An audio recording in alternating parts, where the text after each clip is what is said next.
ಈಗ ಉಪಾಧ್ಯಕ್ಷ ಚಿತ್ರದ ನಿರ್ದೇಶಕರಾದ ಅನಿಲ್ ಕುಮಾರ್ ಅವರು ಮಾತಾಡ್ತಾರೆ. ಎಲ್ರಿಗೂ ನಮಸ್ಕಾರ. ಆಲ್ಮೋಸ್ಟ್ ಎಲ್ಲ ಸಿನಿಮಾ ಬಗ್ಗೆ ಎಲ್ಲ ಕಡೆನೂ ಮಾತಾಡ್ಕೊಂಡು ಬಂದಿದ್ದೀವಿ ಇಲ್ಲಿವರೆಗೂ. ಇದು ಚಿಕ್ಕಣ್ಣವ್ರ ಕನಸು ಉಪಾಧ್ಯಕ್ಷ ಅನ್ನೋದು ಅವ್ರು ಯಾವಾಗಲೂ ಹೇಳ್ತಿರ್ತಾರೆ. ಇಲ್ಲಿವರೆಗೂ ನಾನು ಏನೋ ಕನಸೆ ಕಂಡಿಲ್ಲ, ನನ್ನ ಪಾಡಿಗೆ ಏನೋ ಸಿಗ್ತಾ ಹೋಯ್ತು, ಆ್ಯಕ್ಟಿಂಗ್ ಮಾಡ್ತಾ ಬಂದೆ ಅಂತ. ಆದರೆ ಉಪಾಧ್ಯಕ್ಷ ಅನ್ನೋದು ಅವ್ರ ಕನಸು ಅಂತ ಯಾವಾಗ್ಲೂ ಅದಕ್ಕೆ ಅಷ್ಟೇ ಶ್ರಮ ವಹಿಸಿದ್ದಾರೆ, ತುಂಬಾನೇ ಶ್ರಮ ಬಿದ್ದಿದ್ದಾರೆ. ಅವ್ರ ಕನಸಿಗೆ ಉಮಾಪತಿ ಅವರು ಮತ್ತು ನಮ್ಮ ಟೆಕ್ನಿಕಲ್ ಟೀಮು ಎಲ್ಲರೂ ಬೆನ್ನೆಲುಬಾಗಿ ನಿಂತು ಕೆಲಸ ಮಾಡಿದ್ದೀವಿ.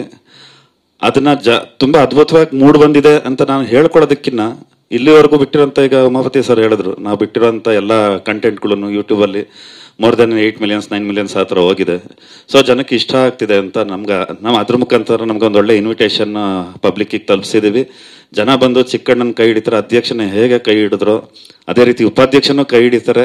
ಕೈ ಹಿಡಿಲಿ, ಅದು ನೀವುಗಳು ಅವ್ರಿಗೆ ತಲುಪಿಸೋ ಅಂತ ಒಂದು ಕಾರ್ಯ ಮಾಡ್ತೀರಾ. ಅವರೆಲ್ಲರೂ ಬಂದು ಆಶೀರ್ವದಿಸ್ತಾರೆ ಇಡೀ ತಂಡಕ್ಕೆ ಅಂತ ನಾನು ನಂಬಿದ್ದೀನಿ. ಇನ್ನು ಏನು ಸಿನಿಮಾ ಬಗ್ಗೆ ಜಾಸ್ತಿ ಹೇಳಲ್ಲ, ಅದ್ಭುತವಾಗಿ ಮೂಡಿ ಬಂದಿದೆ. 100% ಒಂದಂತೂ ಅಶ್ಯೂರೆನ್ಸ್ ಕೊಡ್ತೀನಿ.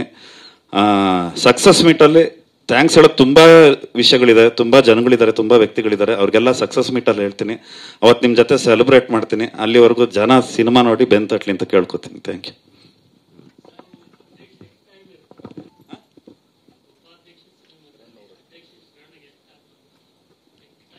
ಗೆಸ್ಟ್ ಆಗಿ ಬರ್ತಾರೆ, ಟೈಮ್ ಅಂತಲ್ಲ, ಎಷ್ಟು ಟೈಮ್ ಸ್ಕ್ರೀನ್ ಮೇಲೆ ಇರ್ತಾರೆ ಅಂತಲ್ಲ, ಇರೋಷ್ಟು ಟೈಮಲ್ಲಿ ಏನೆಲ್ಲ ಮಾಡೋಗ್ತಾರೆ ಅನ್ನೋದು ತುಂಬಾ ಇಂಪಾರ್ಟೆಂಟ್ ಆಗುತ್ತೆ ಚಿತ್ರಕಥೆಯಲ್ಲಿ.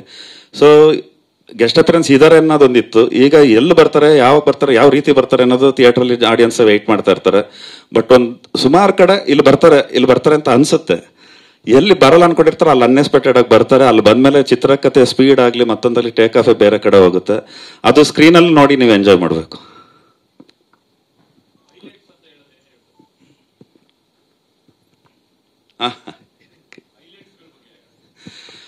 ಸುಮಾರು ಹೈಲೈಟ್ಸ್ಗಳಿದೆ. ಏನಂದ್ರೆ, ಈಗ ಅಧ್ಯಕ್ಷ ಸೀಕ್ವೆಲ್ ಆಗಿರೋದ್ರಿಂದ ಎಲ್ಲ ಅದೇ ಪಾತ್ರಗಳನ್ನ ತಗೊಂಬಂದಿದ್ವಿ. ಎಲ್ಲ ಡಿಸ್ಕನೆಕ್ಟ್ ಮಾಡಿದೆ, ಎಲ್ಲ ಕನೆಕ್ಟ್ ಮಾಡ್ತಾ ಹೋಗಿದ್ದೀವಿ. ಅದೇ ಚೀತು ಸಂಘ, ಅದ್ರ ಸದಸ್ಯರು, ಅದೇ ಉಪಾಧ್ಯಕ್ಷ, ಅಧ್ಯಕ್ಷ ಕೂಡ ಬರ್ತಾರೆ. ಮತ್ತೆ ಆಪೋಸಿಟ್ ಶಿವರುದ್ರ ಗೌಡ್ರು, ಅವ್ರಿಗೂ ಅಧ್ಯಕ್ಷಂಗ ಯಾವಾಗಲೂ ಟಗಫಾರ್ ನಡೀತಿತ್ತು. ಇದರಲ್ಲೂ ಅದು ಕಂಟಿನ್ಯೂಟಿ ಇದೆ, ಕ್ವಾಟ್ಲೆಗಳು. ಬಟ್ ಹೊಸ ರೀತಿ ಕ್ವಾಟ್ಲೆಗಳಿದೆ. ಮತ್ತು ವೀಣಾ ಸುಂದರ್ ಅವರು ಇದ್ದಾರೆ. ಆದ್ರೆ ಎಲ್ಲರೂ ಕೇಳ್ತಾ ಇರ್ತಾರೆ, 3 ಜನ ಮಕ್ಳಿದ್ರು ಶಿವರುದ್ರ ಗೌಡ್ರಿಗೆ, 4ನೇ ಮಕ್ಳು ಯಾವಾಗ ಬಂದು ಅಂತ ಯಾವಾಗಲೂ ಕೇಳ್ತಿರ್ತಾರೆ. ಬಟ್ ಸೀಕ್ವೆಲ್ ಹೋದಂಗೆ ಅದು ಬೇರೆ ಬೇರೆ ತರ ಬದಲಾವಣೆಗಳಾಗುತ್ತೆ. ಅದು ಕತೆ ಔಟ್ ಆಫ್ ದ ಬಾಕ್ಸ್ ಇಲ್ಲ. ಅದು ನೀವು ಚಿತ್ರಕಥೆಯಲ್ಲಿ ಬಂದು ಸಿನಿಮಾಲ್ ನೋಡಿದ್ರೆ ಮಾತ್ರ ನಿಮ್ಗೆ ಅದು ಎಂಜಾಯ್ ಮಾಡಕ್ ಸಾಧ್ಯ. ಮತ್ತೊಂದು ಸಾಧು ಕೋಕಿಲ್ ಅವ್ರು ಆ್ಯಡ್ ಆಗಿದ್ದಾರೆ.